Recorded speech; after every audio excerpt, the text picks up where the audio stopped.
right, y'all. Welcome to the Scott Horton Show. I am the director of the Libertarian Institute, editorial director of antiwar.com, author of the book Fool's Errand, Time to End the War in Afghanistan, and I've recorded more than 5,000 interviews going back to 2003, all of which are available at scotthorton.org. You can also sign up for the podcast feed. The full archive is also available at youtube.com/Scott Horton Show. All right, you guys, on the line, I've got Trita Parsi from the Quincy Institute, and I beseech you, you guys, got to read his book, Treacherous Alliance. It's the U.S., Iran, and Israel, and of course, Iraq stuck in the middle, and 60 years of that, and man, if you think Fool's Errand has footnotes and is well done, forget about it, man. You have to read Treacherous Alliance. Anyway, welcome back to the show. How you doing, Trita? I'm doing well. How are you? I'm doing great. Appreciate you joining us. And listen, I really owe you one for reading John Bolton's book for me. Someone even sent me the PDF, but I just, one, I don't have the time, but really, I don't have the patience or the stomach for it. So thank you for reading John Bolton's book for me. Tell me all of the horrible stuff in there. I meant to say you wrote this article at foreignpolicy.com. John Bolton can stomach Kim Jong-un's North Korea, but not Iran, which the first part of that is news to me, but we'll get to that later maybe.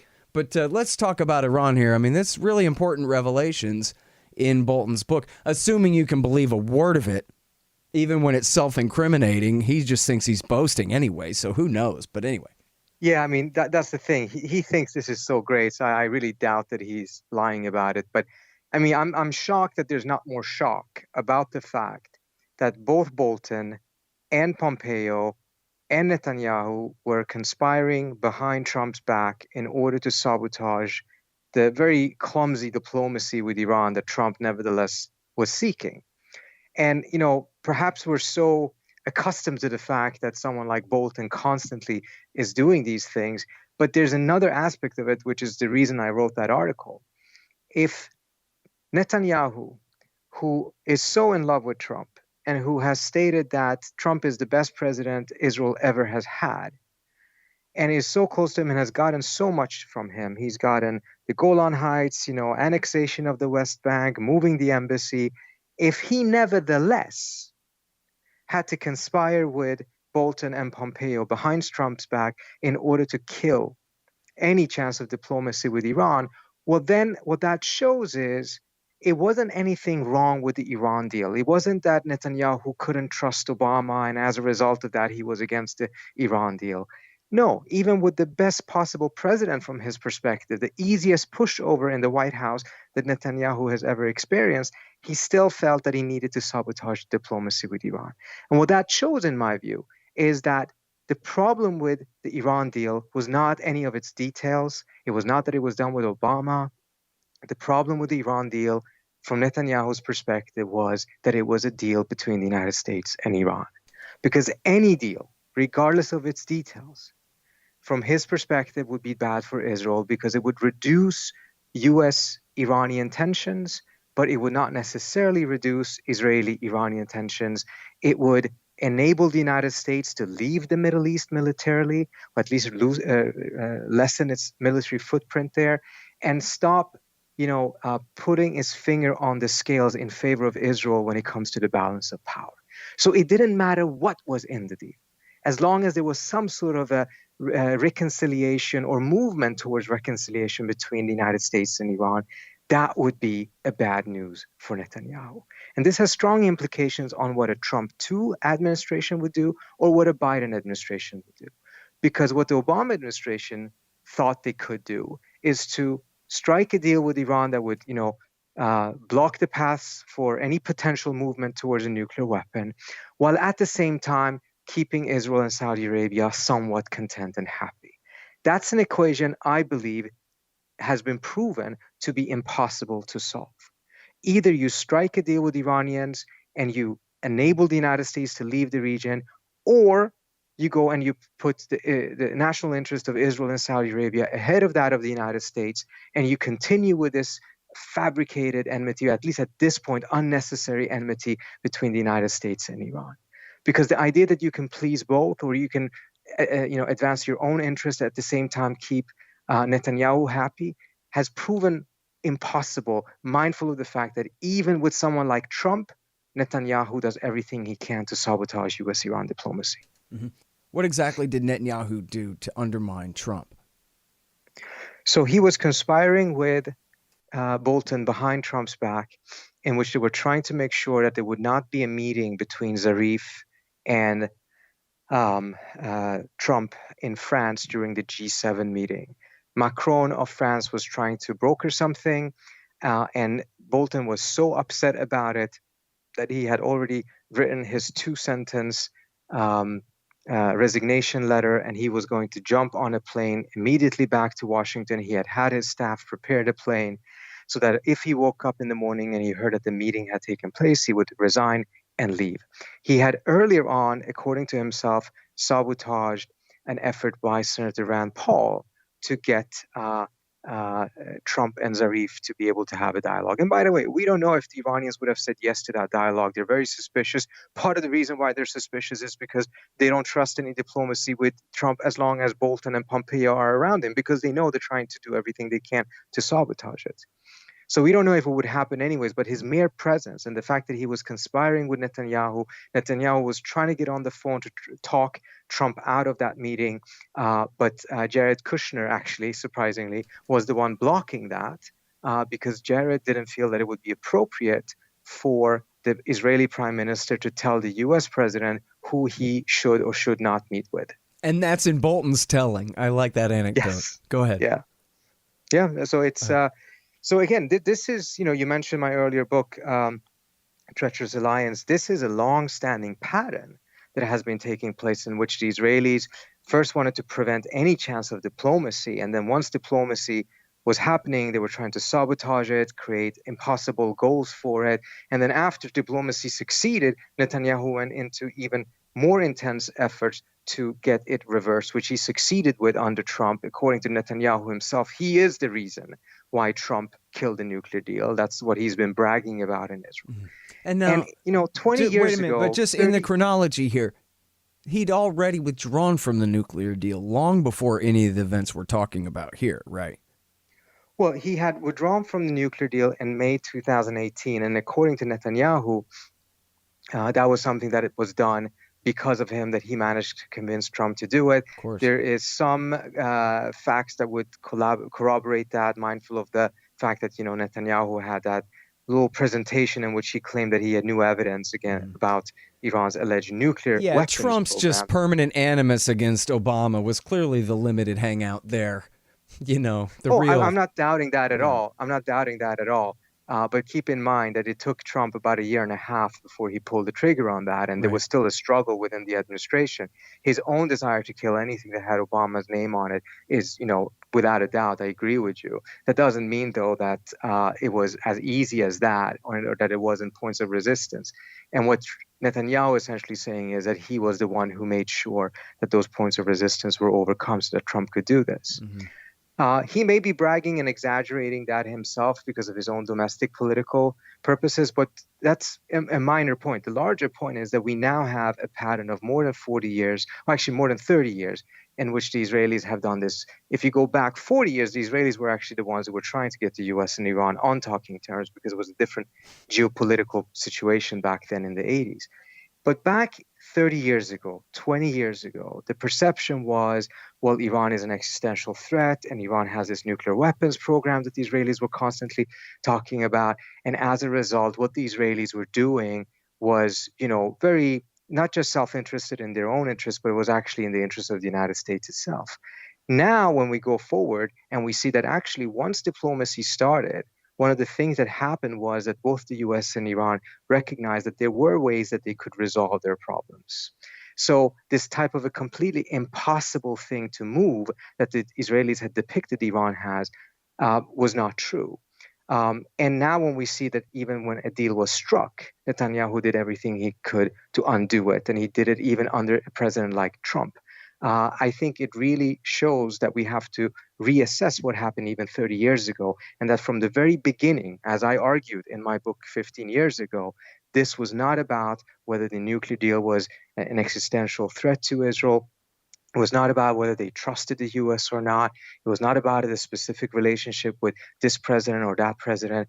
This was about the very simple geopolitical calculation that if the US and Iran buried the hatchet, it would be bad for Israel. The United States would enable itself to leave the region militarily. It would not any longer automatically be on Israel's side against Iran in all of their small conflicts. And as a result, it was necessary for the Israelis to keep the Iranian-American enmity alive. The best way of doing so was to, at a minimum, first prevent any diplomacy from taking place in the first place. And if that didn't succeed, sabotage diplomacy. If that didn't succeed, sabotage whatever agreement that the United States and Iran signed. Yeah. You know, it really is kind of remarkable in a way, isn't it, how unnecessary all this is? I mean, what's the worst case scenario if Trump talked to Zarif? Hey, there's the chance that he's going to fly Air Force One to Tehran and go shake hands with the Ayatollah and bury the hatchet. Or for that matter, make a real deal with Zarif and reenact the Obama-Kerry years over there and strike some grand new deal, or go back to the old deal that he already withdrew from because it wasn't good enough because it didn't include missiles and Hezbollah. And Trump was going to back down from that for nothing. And the chances that if he had stayed out of it, and just from Netanyahu's point of view, why not just whatever happens here, I'm sure Bolton and Pompeo can handle it. You know, it seems like overkill. Well, let me put it this way: if you put yourself in the shoes of the Israelis, because I think one thing we do have to give them some credit for, in my view, is that even though I believe that they have defined their national interests in an erroneous way, or at least Netanyahu has, because there's a lot of people in the Israeli security establishment that were very uncomfortable with this and felt that Netanyahu was risking relations with the sole superpower of the world, the most important ally Israel has, over his obsession with Iran. And they were very unhappy that he was doing this and felt that this was way too risky. But nevertheless, if you take a look at it from his perspective, first of all, they recognize quite clearly the Iranians are never going to give up Hezbollah. It's just not going to happen. It doesn't matter what type of pressure the US were to put on Iran. So you're not going to get that. You're going to get some sort of a deal that probably will make sure that the Iranians will have no way of, theoretically going for a nuclear weapon. They would have, other types of limitations, but maximum pressure would end. Sanctions would be lifted. Iran's economy would be allowed to live up to its full potential. And the only inhibitions it would have is the incompetence and corruption of the Iranian regime itself. Under those circumstances, a country of the size of Iran, 80 million people, massive amount of oil, gas, a very talented and highly educated population, would grow and would become very, very powerful. And the balance of power in the region would dramatically shift in the direction that is not of the interest of Israel or Saudi Arabia. So it doesn't matter what was going to be in the deal.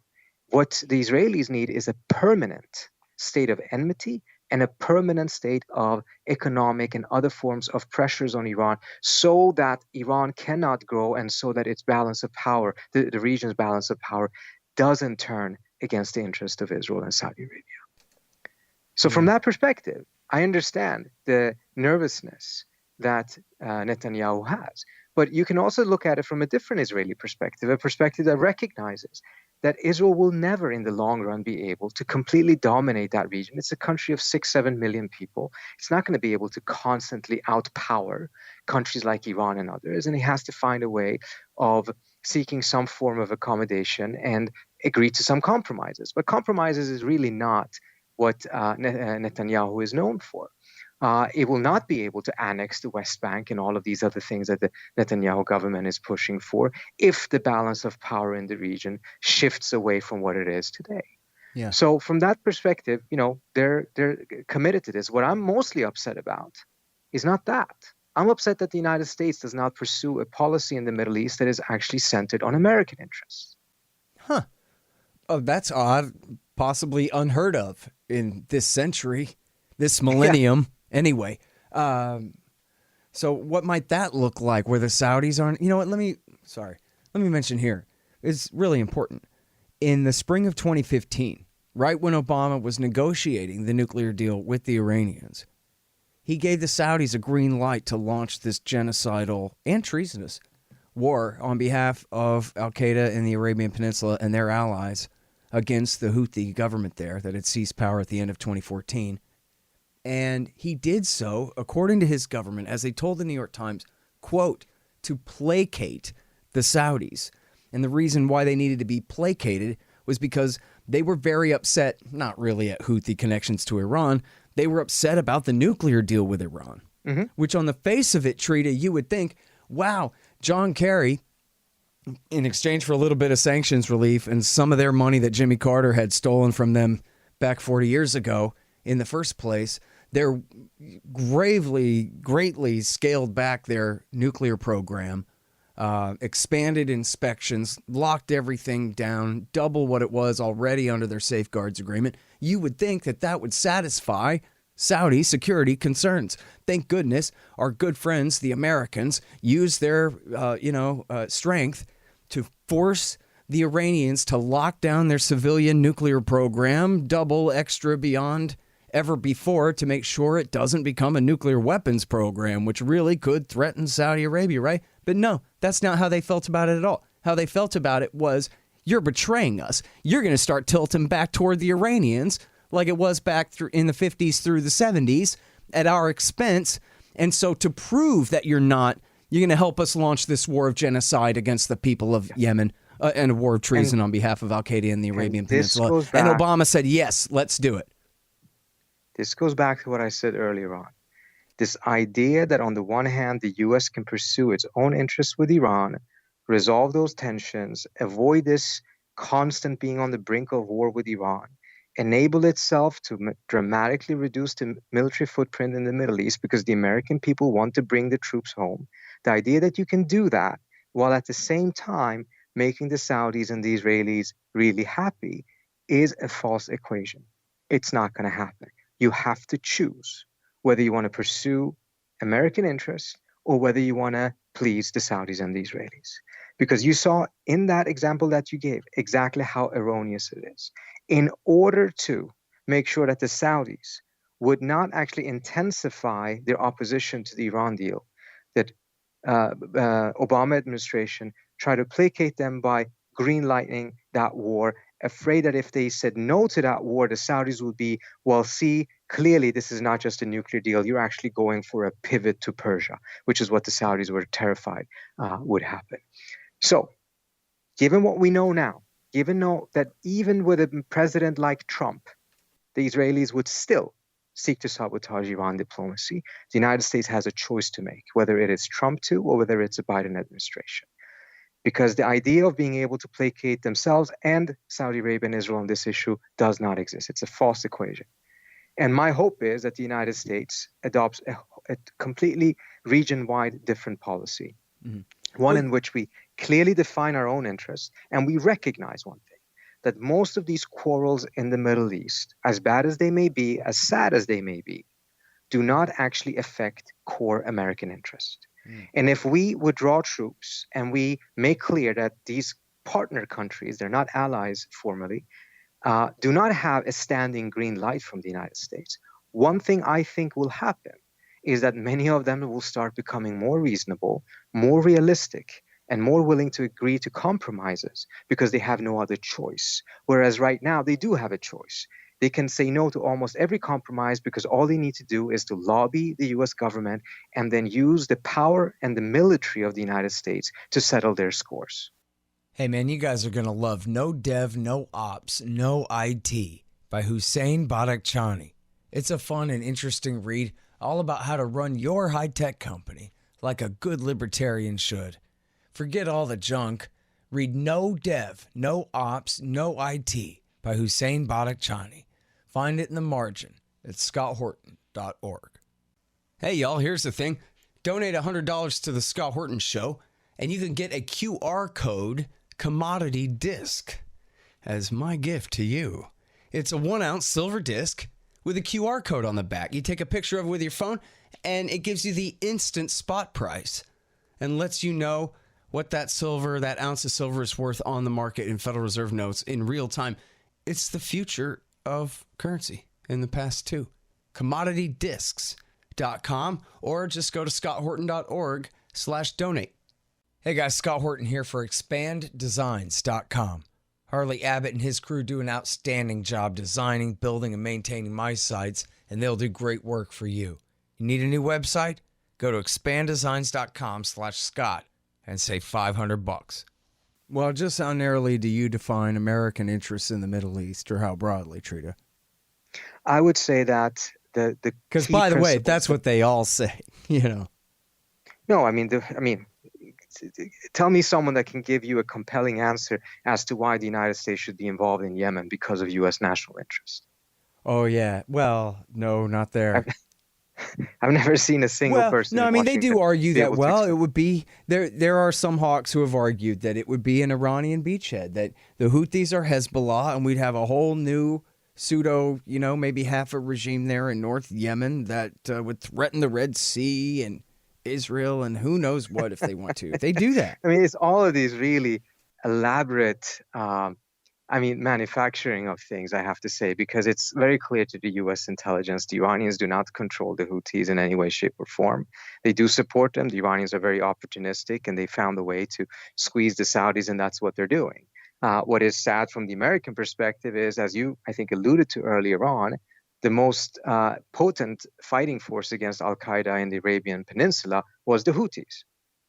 And the Saudis declaring a war on the Houthis actually helped al-Qaeda, and we've also seen reporting of how a lot of American weaponry has ended up in their hands. We've also seen how the UAE, while it was involved in the Yemen war with the Saudis, were actually coordinating with al-Qaeda in order to fight the Houthis. But bottom line is, that fight does not impact core American interest. We have an interest in making sure that there's no ability for anything in the region to happen that would attack American civilians or the American homeland. Well, but wait a minute. Maybe it is in our interest to placate the Saudis. After all, they're the Saudis. And what if they're not placated? That could be a real problem for our whole hegemonic scheme there, right? Well, I mean, you just put your finger on it. For our hegemonic scheme, I don't think it is. There's nothing in the U.S. interest that says the United States should have hegemony in the Middle East. It's not worth it. There's nothing in the region that is important enough that would validate the quest for hegemony in the Middle East. And, there's a reason why the Russians and the Chinese are not trying to challenge the United States in the Middle East and seek hegemony, because they're smart enough to know that it's not worth the trouble. Why would you want to have hegemony in the Middle East? What's the benefit? Now, you could perhaps make an argument 40 years ago when the oil was much more important than it is today. But it isn't today. And 40 years ago, you had, bad situations, but you had functioning states. Now you have a bunch of fragile states and a bunch of failed states. What's the value of hegemony over that? I mean, look at the French. They just left Libya over their conflict with Turkey. I mean, we don't even talk about Libya any longer. That country is completely crushed. There's nothing left of it. There's no country there. You want to be the hegemon of that? Good luck. Yeah, well, okay, but so what exactly is our interest? Because, of course, from my point of view, we don't need to have a single ship over there or a single soldier or intelligence officer of any description anywhere near the Near East, never mind the Middle or the Far East. So what about that? Well, no, I think I would agree with you in the sense that that type of a permanent military presence there is probably very exaggerated, but we have to phase it out. I think there is a compelling argument to say that it still lies in the interest of the United States that no hostile hegemon takes control over the region and its resources. That, however, does not require the U.S. to have hegemony. It only requires the U.S. to have an offshore balancing capability of being able to prevent that. We should actually take advantage of the multipolarity that exists there, because that multipolarity actually ensures that there is no hegemon that emerges that can be hostile to the United States and take control of the region. But all of these ebbs and flows of small conflicts in the region, first of all, do not affect core American interests. And most importantly, do not in any way, shape, or form warrant the United States to be a belligerent in those conflicts. We're dragging ourselves into conflicts we don't even understand, that we have no interest in. And then the argument is, well, we need more troops in order to protect the troops that are in those conflicts that we shouldn't be in the first place. Yeah. So, all right. I mean, I get it. That's sort of the Stephen Walt. I don't know about Mearsheimer, but the Stephen Walt, I guess, Andrew Bacevich doctrine is we have our Navy make sure that no one else dominates the Middle East, but that's it. I mean, that's about like 80% my way, Trita, but I don't know. I guess it's all right. And keep in mind, it's a hard sell in Washington, and even if it were to go in that direction, it wouldn't be able to be done overnight. But what I think is important, I mean, the thing is, in practice, doesn't that mean backing Iraq and Iran against each other in war like we saw in the 1980s? Isn't that offshore balancing in practice? No, because I think that would be more of seeking some form of a negative balance in the region. I don't think that is in our interest. I think our interest actually is to have stability in the region because the region is important for global commerce and everything else. So, no, it's actually good for us to have stability, which means what we should be doing is that we should be encouraging the region to seek its own and build its own security architecture. The problems that have existed in the past, in my view, is to the extent that that idea even has been discussed, it's still been, well, we should lead it. America should establish a security architecture in the Middle East. I don't think we should. I think we should be strongly encouraging these states to do so and help in any way, shape, or form we can. But for such a security architecture to actually be durable, it needs to have regional ownership. They cannot own it if we are leading it, if we are building it. So we need to have a supportive role, which again goes back to the idea that we have to recognize we're not the solution to everything, and we shouldn't be everywhere all the time. And in this specific region, because of a bad history, the best thing we can do is to play a supportive role rather than thinking that we need to call the shots. Yeah. All right. Well, I hear you, and I understand too that you're in D.C. and you can only go so far. But then again, you know, in that whole Hegelian dialectic this is pretty far, Scott. I know where you are, but this is pretty far compared to where U.S. foreign policy has been in the last 40 years. Yeah. But, you know, it's just like the bumper sticker says, demand total liberty, you might get to keep some. But if you're just asking for some, you're likely to settle for a lot less than what you really deserve. And I guess that's my worry is, I don't know. I think that Ron Paul is perfectly reasonable when he told the Washington Post in 2008 that we could defend this country with a couple of good submarines. That's it, that we don't need any of this. We could be a neutral country. We don't have to be a major power in an international sense at all, other than just, you know, big companies trading. But we don't need to have a foreign military presence of any kind. We could have a couple of aircraft carriers in mothballs for emergencies. I don't know. They're obsolete anyway. And I think that's the real argument that we should be waging. Make them justify any of this. Why should we go around acting like the British Empire, for Christ's sake? This whole thing but I think you will have a harder time because if you are making the argument that there shouldn't be anything at all, I think you actually make it easier for the other side to not really. They're soaking in the blood of more than 1 million dead people, and none of whom needed to die over just the last 20 years. Never mind what they did to the Timorese, you know? Yeah, but the last 20 years have been, you know, liberal hegemony. We have to dominate everywhere all the time. If you are then saying we shouldn't be anywhere at all, I think you will lose a lot of folks that at the end of the day could be supportive of an idea of dramatically reducing America's foreign military presence, but are not yet in a comfortable state to be able to go to the position that you're seeking. But anyway, those are tactical discussions. At the end of the day, I think it's my job to pull you and your job to pull them. That's the point, you know? I mean, look, our Constitution doesn't authorize a world empire, period. Yeah. It authorizes the U.S. government to be dominant in the states of the Union. And in fact, it says that the national government shall guarantee a republican form of government to any state in the Union, which means regime change if you try to institute a dictatorship in this or that state. But not any state in the world, just the ones who signed up for the compact. That's the deal. That's the law. But anyway, I don't... The law. Isn't that silly? It's so funny to talk about the Constitution like it's the law. Nobody believes that. Happy July 4th, everybody. You know? Happy July 4th to you as well. Yeah, exactly. All right. Well, listen, man. You do great work. And again, I really appreciate you reading John Bolton's book Thank because you. I just don't want to. And I think you did find the most important part here where he's working with Netanyahu and even Jared Kushner has to stop him from intervening. Isn't that something? Which I guess, wait a minute. You know what? I think we got lost. It's probably my fault on that anecdote about, exactly how that played out there with because they did succeed in frustrating the meeting altogether, right? And was it... Well, the meeting didn't take place. We don't know exactly why the meeting didn't take place, whether that is because the Iranians were not willing to meet. I mean, the Iranians have made it quite clear they're not going to meet until Trump first lifts sanctions. So Bolton's efforts may not have been the decisive factor, but that's not what's important. What's important is that he conspired with a foreign leader to undermine it. Whether he succeeded or not is irrelevant. What's relevant is that he actually did that task of conspiring with a foreign leader to undermine the president of the United States. Hey, Israel first. That's the motto of this government, always has been. And he would have done it with Saudi. He would have done it with anyone that he thought that he would be able to succeed with. And again, I think the Saudis are not in anywhere, shape, or form particularly far away from the Israelis are on this issue. It's just that they don't have the same pull and the same ability and the same access necessarily as the Israelis have, or Netanyahu has in particular.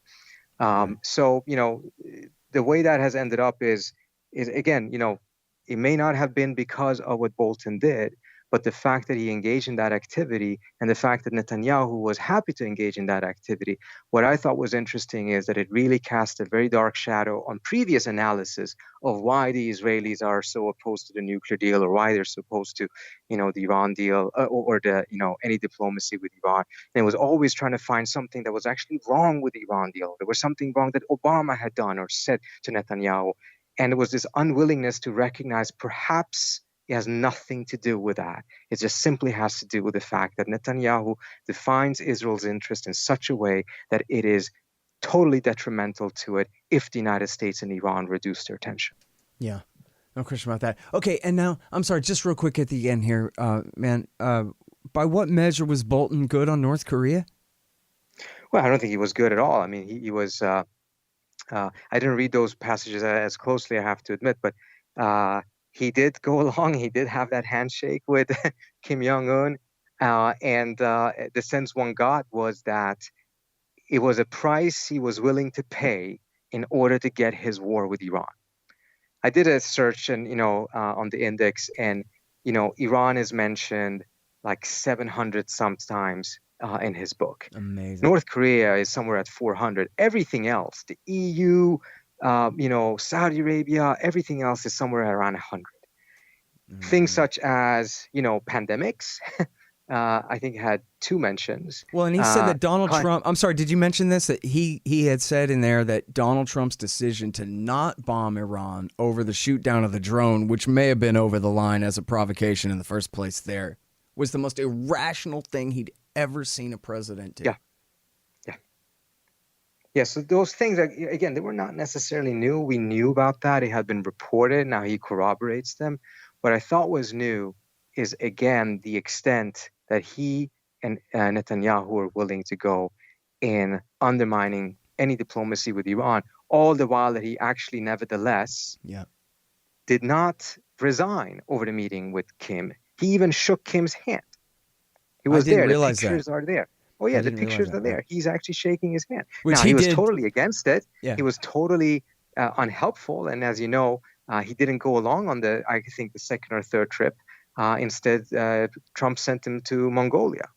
So clearly he wasn't helpful, but he was not going to go that far. He made that statement about, we want the Libyan model for North Korea, which, of course, ended with Gaddafi being shot in the back of the head on the side of the road. Yeah. So... the priority clearly is Iran on his end, even though there's no one would ever be able to accuse him of being reasonable or dovish on North Korea either. But I like the way you framed that was the price he was willing to pay so that he could still have influence over Iran and try to get a war started there. Yeah. And, he was just saying about that he was trying to get Iran to withdraw not just from the nuclear deal, but from the NPT and the safeguards agreement too. Just he'd been caught on tape saying back in 2007. Isn't that right? Did you see that? That was recently, right? Or is that in the book?